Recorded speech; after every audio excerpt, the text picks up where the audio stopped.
नमस्कार मित्रांनो, तर आज आपण बघूया की आपण एक बूटेबल पेनड्राइव्ह कसा क्रिएट करू शकतो ते. ठीक आहे, जस्ट काही फ्यू स्टेप्स मध्ये, सिंपल स्टेप्स मध्ये आपण बघूया की कसे आपण एक बूटेबल पेनड्राइव्ह क्रिएट करू शकतो. स्टार्ट करतो आता. सर्वात पहिला तर तुम्हाला दोन गोष्टी लागतील. एक तर आहे पेनड्राइव्ह, ऑब्विसली पेनड्राइव्ह लागेल.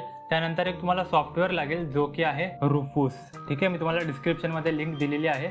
ठीक आहे, बघा हा एक सॉफ्टवेअर असतो. तर हा जो आहे तो तुम्ही डाउनलोड करा. सिंपली इकडे येऊन याच्यावरती क्लिक कराल ना तर तुमचं डाउनलोड व्हायला स्टार्ट होईल. ठीक आहे, डाउनलोड केल्यानंतर मित्रांनो सिंपली जो आहे ओपन करून घ्या. तर मी हा बघा ओपन करून ठेवला इथे. हा ओपन केला. आता तुम्हाला काय करायचं, तर जे पण तुम्हाला ज्या पण OS चा बूटेबल पेनड्राइव्ह क्रिएट करायचा आहे तर तुम्ही ती फाईल डाउनलोड करून ठेवा. मी आधी काली लिनक्स साठी दाखवतो. तर सिंपली सपोज करा तुम्हाला काली लिनक्स साठी बूटेबल पेनड्राइव्ह बनवायचा, तर सिंपली kali.org वरती जा.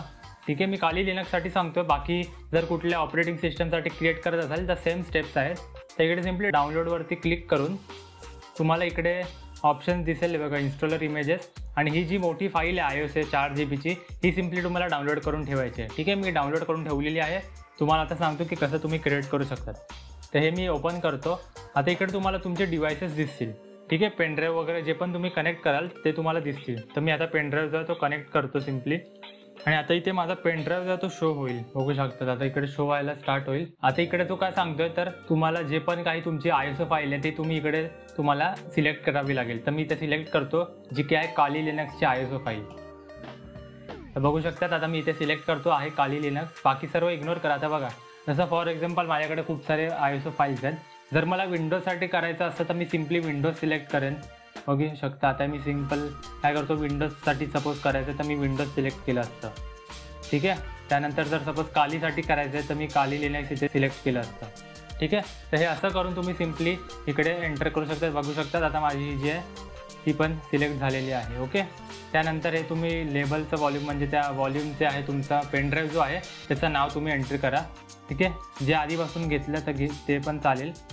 बस एवढं स्टेप्स आहेत. आणि अजून एक गोष्ट इम्पॉर्टंट म्हणजे तुमचा जो पेनड्राइव्ह आहे त्याच्यामध्ये जर काही इम्पॉर्टंट डेटा असेल तर तुम्ही बॅकअप करून घ्या. कारण आता जसं मी इकडे स्टार्टवर क्लिक करेन तर तो आपल्याला सांगेल की तुमचं जे पण डेटा आहे तो डिस्ट्रॉय होईल, म्हणजे फॉर्मॅट करेल तो. ठीक आहे, तर जर काही इम्पॉर्टंट डेटा असेल तर तो बॅकअप करून ठेवा, कारण आता आपला पेनड्राइव्ह जो तो फॉर्मॅट होणार आहे. तर मी सिम्पली स्टार्टवर क्लिक करतो आणि हे असं काही आलं तर सिम्पली ओके करून येसवर क्लिक करा. आता तो काय करेल, सर्वात पहिले तर बघा त्याने आपल्याला वॉर्निंग दिली, all data on the device, म्हणजे जो तुमचा पेनड्राइव्ह आहे त्याच्यावरती सगळं डिलीट होऊन जाईल. तर मी सिम्पली ओके करतो.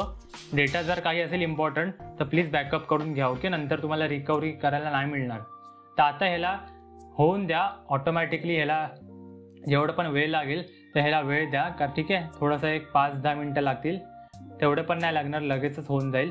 ठीक आहे, तर मी काय करतो, व्हिडिओ जो आहे तो फास्ट फॉरवर्ड करतो. ठीक आहे, कारण तुमचा टाइम वेस्ट नको व्हायला. डायरेक्ट जेव्हा आपण कंप्लीट होईल तेव्हा तुम्हाला सिम्पली भेटूया आपण. ठीक आहे,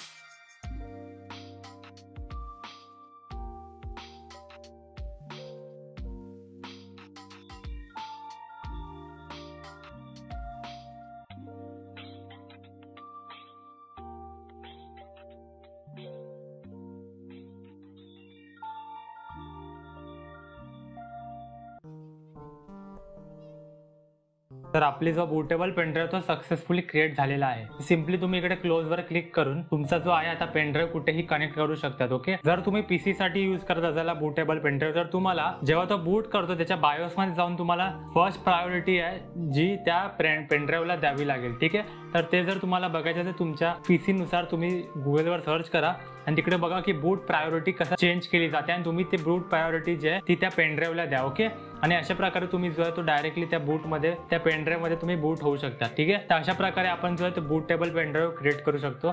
जर तुम्हाला काही क्वेश्चन्स असतील, काही समजलं नसेल तर कमेंटमध्ये सांगा, मी त्याला नक्की उत्तर देईन. आणि हा व्हिडिओ कसा वाटला त्याबद्दल पण प्लीज नक्की सांगा. बाकी जर तुम्हाला काही अजून सजेशन्स असतील, कुठला व्हिडिओ टॉपिक हवा असेल तर तेही कमेंटमध्ये सांगा. व्हिडिओ बघण्यासाठी खूप खूप धन्यवाद. थँक्यू.